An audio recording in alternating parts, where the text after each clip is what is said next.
ಮಂಗಳೂರು ಮಹಾನಗರ ಪಾಲಿಕೆ ವ್ಯಾಪ್ತಿಯ ದೇರೆಬೈಲ್ ಕೊಂಚಾಡಿ ಲ್ಯಾಂಡ್ಲಿಂಗ್ಸ್ ಟೌನ್ಶಿಪ್ಗೆ ಸಂಪರ್ಕವನ್ನು ಕಲ್ಪಿಸುವ ಪರ್ಯಾಯ ರಸ್ತೆ ಯಯ್ಯಾಡಿ ಕೊಂಚಾಡಿ ರವಿಶಂಕರ್ ಗುರೂಜಿ ಶಾಲೆ ಭಾಗದ ರಸ್ತೆ ಕಳಪೆ ಕಾಮಗಾರಿಗೆ ಸಾಕ್ಷಿಯಾಗಿದ್ದು ರಸ್ತೆಯ ಶೋಚನೀಯ ಸ್ಥಿತಿ ಬಗ್ಗೆ ಸ್ಥಳೀಯ ನಿವಾಸಿಗಳು ಆಕ್ರೋಶಿತರಾಗಿದ್ದಾರೆ. ಯಯ್ಯಾಡಿ ಭಾಗದಿಂದ ದೇರೆಬೈಲ್ ಕುಂಜತಬೈಲ್ ಹೋಗುವ ರಸ್ತೆ ಕಾರು ದ್ವಿಚಕ್ರ ವಾಹನ ಸವಾರರಿಗೆ ಇದು ಬಹಳಷ್ಟು ಹತ್ತಿರದ ರಸ್ತೆಯಾಗಿದ್ದು ಹಿಂದಿನಿಂದಲೂ ಜನರು ಇದನ್ನೇ ಅವಲಂಬಿಸಿದ್ದಾರೆ. ಇತ್ತೀಚೆಗೆ ಅಂದರೆ 1 ತಿಂಗಳ ಹಿಂದೆ ಈ ರಸ್ತೆಯಲ್ಲಿ ಸುಮಾರು 50 ಮೀಟರ್ ರಸ್ತೆ ಕಾಂಕ್ರೀಟೀಕರಣ ನಡೆದಿತ್ತು. ಇದಕ್ಕಾಗಿ ತಿಂಗಳುಗಳ ಕಾಲ ರಸ್ತೆಯನ್ನ ಮುಚ್ಚಲಾಗಿತ್ತು. ಕಾಂಕ್ರೀಟ್ ಕಾಮಗಾರಿ ಮುಗಿದ ಬಳಿಕ ರಸ್ತೆಯ ಸ್ಥಿತಿ ಅಯೋಮಯವಾಗಿದೆ. ಹಾಕಿದ್ದ ಕಾಂಕ್ರೀಟ್ ಸಮರ್ಪಕವಾಗಿಲ್ಲ ಎಂದು ಇದನ್ನ ಅಗೆದು ಪುನಃ ಕಾಂಕ್ರೀಟ್ ಹಾಕಲು ಯೋಜನೆ ಹಾಕಿಕೊಳ್ಳಲಾಗಿತ್ತು. ಆದರೆ ಮರು ಕಾಂಕ್ರೀಟೀಕರಣ ಕಾಮಗಾರಿ ಇನ್ನೂ ಆರಂಭವಾಗಿಲ್ಲ. ಈ ರಸ್ತೆ ಈಗ ಸಂಚಾರಕ್ಕೆ ತೀರಾ ಅಯೋಗ್ಯವಾಗಿದೆ. ಇಳಿಮುಖವಾಗಿದ್ದು ತಿರುವುಗಳಿಂದ ಕೂಡಿದ ರಸ್ತೆಯಲ್ಲಿ ಸಂಚರಿಸಲು ಸವಾರರು ಬಹಳಷ್ಟು ಪ್ರಯಾಸ ಪಡಬೇಕಾಗಿದೆ. ದ್ವಿಚಕ್ರ ವಾಹನ ಸವಾರರು ಬಿದ್ದು ಎದ್ದು ಸಂಚರಿಸಬೇಕಾಗಿದೆ. ಈಗಾಗಲೇ ಹಲವಾರು ಮಂದಿ ಬಿದ್ದು ಗಾಯಗೊಂಡಿದ್ದಾರೆ. ಇನ್ನೇನು 10 ದಿನಗಳಲ್ಲಿ ಶಾಲಾ ತರಗತಿಗಳು ಪುನರಾರಂಭವಾಗಲಿವೆ. ಮಳೆಗಾಲ ಸನ್ನಿಹಿತವಾಗುತ್ತಿದೆ. ಆದ್ದರಿಂದ ಕೂಡಲೇ ಈ ರಸ್ತೆಯ ದುರಸ್ತಿಗೆ ಕ್ರಮ ಕೈಗೊಳ್ಳಬೇಕೆಂದು ಸ್ಥಳೀಯರು ಆಗ್ರಹಿಸಿದ್ದಾರೆ.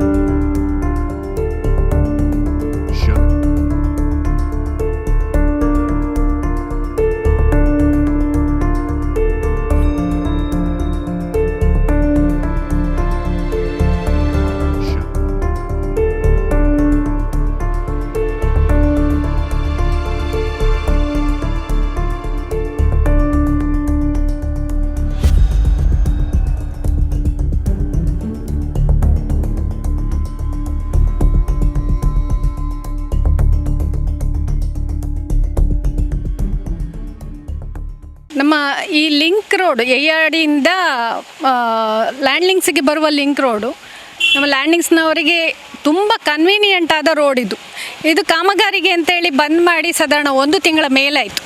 ಒಂದು ಸರ್ತಿ ಕಾಮಗಾರಿ ನಡೆದು ಅದು ಸರಿಯಾಗಲಿಲ್ಲ ಅಂತ ಹೇಳಿ ಪುನೊಮ್ಮೆ ಡಿಗ್ ಮಾಡಿ ಈಗ ಅದು ಕೆಲಸ ನಿಲ್ಲಿಸಿ ಅರ್ಧದಲ್ಲಿ ಕೆಲಸ ನಿಲ್ಲಿಸಿ ಸಾಧಾರಣ 15 ದಿನದ ಮೇಲಾಯಿತು.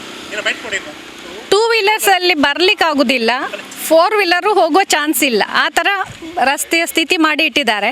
ಕಾಮಗಾರಿ ಆದರೂ ಆಗ್ತಿದ್ರೆ ಪರವಾಗಿಲ್ಲ, ಅದಕ್ಕೋಸ್ಕರ ರೋಡ್ ಬಂದಂತ ಹೇಳಿ ನಾವು ಸಮಾಧಾನದಲ್ಲಿರ್ಬೋದು. ಅದೇ ಇದು ಕಾಮಗಾರಿ ಕೂಡ ಆಗಲಿಲ್ಲ. ಇನ್ನು 10 ದಿನದಲ್ಲಿ ಸ್ಕೂಲ್ ಕೂಡ ಸ್ಟಾರ್ಟ್ ಆಗ್ತದೆ. ಆವಾಗ ಈ ಸ್ಕೂಲಿನವರಿಗೆ ಬೇರೆ ಸಬ್ಸ್ಟಿಟ್ಯೂಟ್ ರೋಡ್ ಇಲ್ಲ ಇಲ್ಲಿ. ಹಾಗಿರುವಾಗ ಎಷ್ಟು ಕಷ್ಟ ಆಗ್ತದೆ ಅಂತ ಒಂದು ಇಮ್ಯಾಜಿನೇಷನ್ ಕೂಡ ಮೋಸ್ಟ್ಲಿ ಸ್ಕೂಲಿನವರಿಗೆ ಕೂಡ ಇಲ್ವಾ ಅಂತ ಅನಿಸ್ತದೆ. ಯಾರಾದರೂ ಒಂದು ವಾಯ್ಸ್ ರೇಸ್ ಮಾಡಬೇಕಲ್ವ. ಈ ರೋಡಿದ್ದು ಕಾಮಗಾರಿ ಆದಷ್ಟು ಬೇಗ ಮುಗಿಸ್ಬೇಕು. ಕಳಪೆ ಕಾಮಗಾರಿ ಅಲ್ಲದೆ ಹೋದರೆ ಒಂದು ಸರ್ತಿ ಮಾಡಿದ ರೋಡನ್ನು ಪುನಃ ಡಿಗ್ ಮಾಡಿದ ನಿದರ್ಶನ ಉಂಟಾ? ನಾವು ಹತ್ತಿರದಲ್ಲೆಲ್ಲೂ ನೋಡಲಿಲ್ಲ. ಆ ಕಾಮಗಾರಿ ಕಳಪೆ ಆದದ್ರಿಂದ ಪುನಃ ಸಾರ್ವಜನಿಕರ ಡಿಮಾಂಡಿಂದಾಗಿ ಅದು ಪುನೊಮ್ಮೆ ಡಿಗ್ ಮಾಡಿ ಇಟ್ಟಿದ್ದಾರೆ, ಅರ್ಧಕ್ಕೆ ನಿಲ್ಲಿಸಿದ್ದು. ಎಲ್ರಿಗೂ ಕನೆಕ್ಟೆಡ್ ರೋಡ್. ಯಾಕೆಂದರೆ ಯಯ್ಯಾಡಿಯಿಂದ ಲ್ಯಾಂಡ್ಲಿಂಗ್ಸ್ ಆಗಲಿ ಕೊಂಚಾಡಿ ಆಗಲಿ ಕಾವೂರಾಗಲಿ ಯಾರಿಗೂ ಹೊರಗೆ ಹೋಗಲಿಕ್ಕೆ ಈ ಒಂದು ಕನೆಕ್ಟೆಡ್ ರೋಡ್ ಎಲ್ರಿಗೂ, ಖಾಲಿ ಈ ಏರಿಯಾದವರಿಗಲ್ಲ. ನಾನು ಸೋಷಲ್ ವರ್ಕರ್ ಮಾತ್ರ ಅಲ್ಲದೆ ಈ ವಾರ್ಡಿನ ಒಂದು ಮೆಂಬರು ಕೂಡ, ನಗರ ಪಾಲಿಕೆಯಿಂದ ಸೆಲೆಕ್ಟ್ ಆದವಳು. ಯಾವುದೇ ಒಂದು ನಾವು ಪ್ರಾಬ್ಲಮ್ಸನ್ನು ಹೇಳುವಾಗ ನಮ್ಮ ಜನಪ್ರತಿನಿಧಿ ಅದಕ್ಕೆ ಉತ್ತರ ಕೊಡೋದಿಲ್ಲ. ಮೊನ್ನೆ ಮೀಟಿಂಗಲ್ಲಿ ಸಹ ನಾನು ನಮ್ಮ ವಾರ್ಡಿಗೆ ಬಂದ ಫಂಡಿದು ಲೆಕ್ಕ ಕೇಳಿದೆ. ಲೆಕ್ಕ ಕೇಳುವಾಗ ನೀವು RTIಯಲ್ಲಿ ತೆಗೀರಿ ಅಂತ ನಾನು ಅವರಿಗೆ ಪ್ರಶ್ನೆ ಕೇಳ್ತಿದ್ದೇನೆ. ಜನಪ್ರತಿನಿಧಿ ನಮ್ಮದು ರಂಜಿನಿ ಕೋಟೆನವರು, ಪ್ರತಿಯೊಂದು ಜನರು RTIಯಲ್ಲಿ ದಾಖಲೆ ತೆಗೆಯುವುದಾದರೆ ನಿಮಗೆ ಅಲ್ಲಿ ಏನು ಕೆಲಸ ಉಂಟು? ನಾನು ಕೇಳೋದು ಫಂಡ್ ಎಷ್ಟು ಬಂದಿದೆ ಅಂತ. ನಾನೀಗ RTIಯಲ್ಲಿ ದಾಖಲೆ ತೆಗೆಯುವಾಗ 58 ಲಕ್ಷದ fund cause constructions Jamal Moideen Abdul ಅವರಿಗೆ ಕೊಟ್ಟಿದ್ದಾರೆ. 58 ಲಕ್ಷದಲ್ಲಿ ಒಂದು 7 ಚಿಕ್ಕ ಮಾರ್ಗ, ಅದರಲ್ಲಿ ಒಂದು ರವಿಶಂಕರ್ ಗುರೂಜಿದು ಮಾರ್ಗ ಕೂಡ ಬರ್ತದೆ. ನಾನು ಮೊನ್ನೆ ತಾನೇ ಸೋಷಿಯಲ್ ಮೀಡಿಯಾದಲ್ಲಿ ಒಂದು ಹಾಕಿದೆ ಇಲ್ಲಿದು ಮಾರ್ಗದ ಬಗ್ಗೆ. ಒಮ್ಮೆ ಮಾರ್ಗ ಮಾಡಿದನ್ನು ಕಾಂಕ್ರೀಟ್ ಮಾಡಿದನ್ನು ಪುನಃ ಅಗ್ದಿದ್ದಾರೆ. ಯಾಕೆ ಅಗ್ದಿದ್ದಾರೆ ಅಂತ ಹೇಳುವಾಗ ಜನಪ್ರತಿನಿಧಿ ಫೋನೇ ತೆಗೆಯುವುದಿಲ್ಲ, ಚುನಾವಣೆ ಬ್ಯುಸಿ. ಚುನಾವಣೆ ಸಂದರ್ಭದಲ್ಲಿ ನಾವು ಸೋಷಲ್ ವರ್ಕರ್ನವರು ಮಾತಾಡಿದರೆ ರಾಜಕೀಯಕ್ಕೆ ಇವರು ವಿರೋಧ ಅಂತ. ಯಾಕೆಂದರೆ ಈ ಮಾರ್ಗದಲ್ಲಿ ನನ್ನನ್ನು ಸೇರಿಸಿ ಪ್ರತಿಯೊಬ್ಬರು ಎಲ್ಲ ಹಿರಿಯ ನಾಗರಿಕರಾಗಲಿ ಮಕ್ಕಳಾಗಲಿ ಎಲ್ಲ ಹುಡುಗಿಯರಾಗಲಿ 2 ವೀಲರಲ್ಲಿ 4 ವೀಲರಲ್ಲಿ ಹೋಗ್ತಾರೆ. ಇಲ್ಲಿ ಭಾರಿ ಕಷ್ಟ ಅನುಭವಿಸ್ತಿದ್ದಾರೆ. ನಾನು ಇವರ ಹತ್ರ ಹೇಳಲಿಕ್ಕೆ ಇಚ್ಛೆಪಡ್ತೇನೆ, ತುಂಬ ಜನ ಬಿದ್ದಿದ್ದಾರೆ. ನೀವೇನಾದರೂ ಜನರಿಗೆ ಅಪಘಾತ ಆಗಲಿಕ್ಕೆ ಕಾಯುವುದಾ ಅಂತ ನನ್ನ ಪ್ರಶ್ನೆ. ಇಲ್ಲಿ ಕಾಂಕ್ರೀಟ್ಗೆ ಅಂತ ಆಗದಿರ ಆಲ್ಮೋಸ್ಟ್ 3 ತಿಂಗಳಾಯಿತು. 3 ತಿಂಗಳ ನಂತರ ಕಾಂಕ್ರೀಟ್ ಮಾಡಿದರು. ಅದು ಸಹ ಮಕ್ಕಳಿಗೆ ಎಕ್ಸಾಮ್ ಟೈಮ್ ಇರುವಾಗ, ಅದು ಸ್ಪೆಷಲಿ PUC ಎಕ್ಸಾಮ್ ಟೈಮಲ್ಲಿ ಆಗದಿದ್ರು. ಆ್ಯಕ್ಚುಲಿ ಇದು ರಾಮಾಶ್ರಮ ಶಾಲೆ, ಪದವಿ ಶಾಲೆ ಹಾಗೂ ಕೊಂಚಾಡಿ ಇನ್ನೊಂದು ಶಾಲೆ, ರವಿಶಂಕರ್, ಇದಕ್ಕೆ ಕನೆಕ್ಟಿಂಗ್ ರೋಡ್ ನಿಜವಾಗಿ ಅಗತ್ಯ ಇತ್ತು. ಆ ಟೈಮಲ್ಲಿ ಆಗ್ತಾರೆ. ಸರಿ, ಯಾವ್ದು ಓಕೆ, ಪರವಾಗಿಲ್ಲ. ಅದರ ಜೊತೆಗೆ ನಾಲ್ಕಣಿಗ ರೋಡನ್ನು ಕೂಡ ಹಾಕಿದ್ರು. ಇನ್ನೊಂದು ರೋಡಲ್ಲಿ ಹೋಗ್ಬೋದಾ, ಅಲ್ಲಿ ಒಂದು ಮನೆಯಲ್ಲಿ ನಾಯಿ ಕಾಟ, ಸ್ಕೂಟ್ರಲ್ಲಿ ಹೋಗುವಾಗಿಲ್ಲ. ಇಂಥ ಪರಿಸ್ಥಿತಿಯಲ್ಲಿ ಕಾಂಕ್ರೀಟ್ ಆಯಿತು. ಆಗಿ ವಿದಿನ್ 15 ಡೇಸ್ ಪುನಃ ಹಾಕಿದ್ರು. ಅದನ್ನು ನಾನು ಕಾರ್ಪೊರೇಟ್ ವಿಚಾರಿಸಿದೆ, ಅದು ಏನೋ ಸರಿಯಾಗಲಿಲ್ಲಂತೆ, ಲೆವೆಲ್ ಬರಲಿಲ್ಲಂತೆ, ಹಾಗೆ ಅಂತ ಸಮಾಜಕ್ಕೆ. ಅದಕ್ಕೆ ಅವರೇನು ಹೇಳೋದು, ನೀವು ಒಂದು ಮನವಿ ಕೊಡಿ ಅಂತ. ಮನವಿಯನ್ನು ಕೊಟ್ಟು ಇವರು ಏನು ಮಾಡ್ತಾರೆ, ಕೊಂಡೋಗಿ ಡಸ್ಟ್ಬಿನ್ ಬಿಸಾಡಿ ಹಾಕ್ತಾರೆ.